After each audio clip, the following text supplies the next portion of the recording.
Hi everybody, today we're going to learn how to multiply more polynomials, longer ones, and how to do it properly so you get the right answer every single time.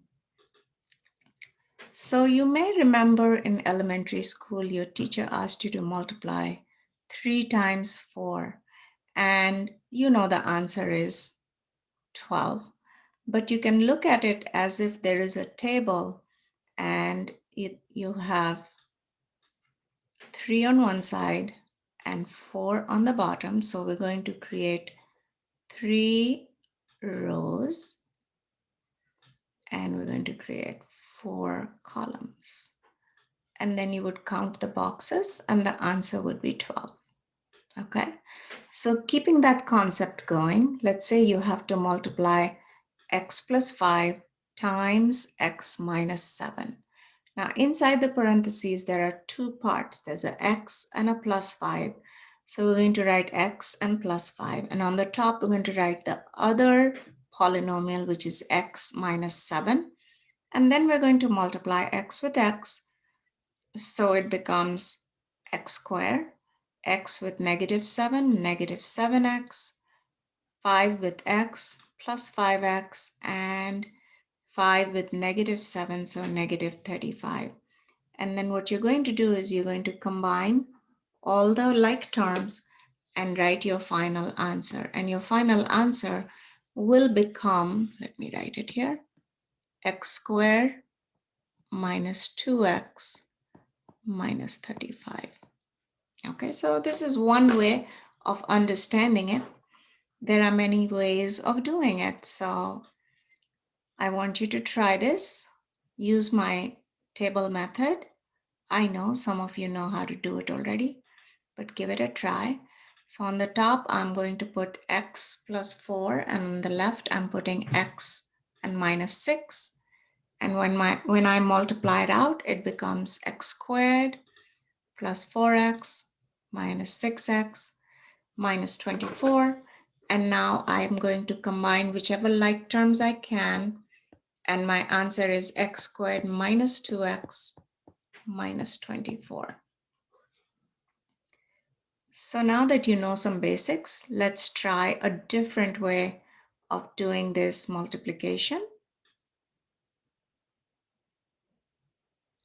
So write the two problems in 2 rows and create columns for each type of term. So basically, this is what you have been doing in elementary school as well. It just looks a little complicated. So the first item is 2x plus 1, and it needs to be multiplied by 3x minus 7. So we're going to write it one below the other. And first, we're going to multiply the top number by negative 7. So it becomes negative 14x minus 7. And then we're going to multiply the top number by positive 3x. And we're going to write the terms so that they are lined up as like terms. So it's going to become 6x squared plus 3x. And then you put a line across like in elementary school. And now all you have to do is count the terms going down. 6x squared minus 11x minus 7. So I want you to try this one. Give it a try. Pause the video and your final answer will be 4x squared minus 3x minus 10x plus 18, which becomes 4x squared minus 13x plus 18. Okay.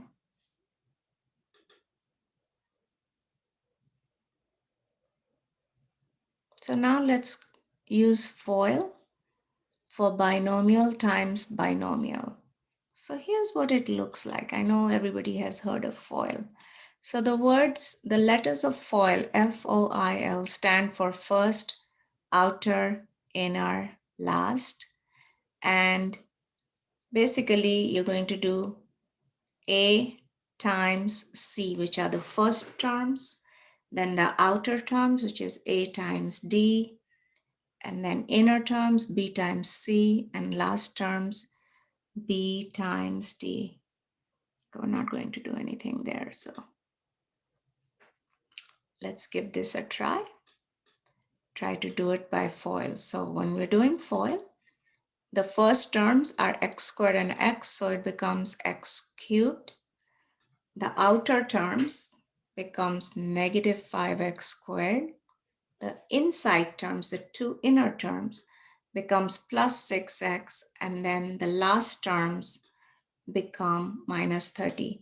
There are no like terms here, so you just have to leave your answer the way it is. So let's try another one. Pause the video, give it a shot, and then combine like terms, and that is your answer. So I want you to try a few of these and see if you can find the pattern, and then we can discuss in class. Pause the video, try to do all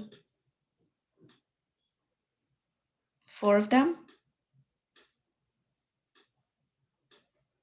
And here are your answers. See if you discover a pattern, and we can discuss this in class later. And before you go, I want you to try this one. Pause the video, give it a try, and try to use my step method, please. That's what I want you to give it a try. So I'm going to write my first number and write my second number, and then I'm going to multiply the top number by -7. Next, I'm going to multiply the top number by 2x. And I've written the terms so that they're lined up in order. And now all I have to do is add. And that is my final answer. I'll see you in class. Goodbye.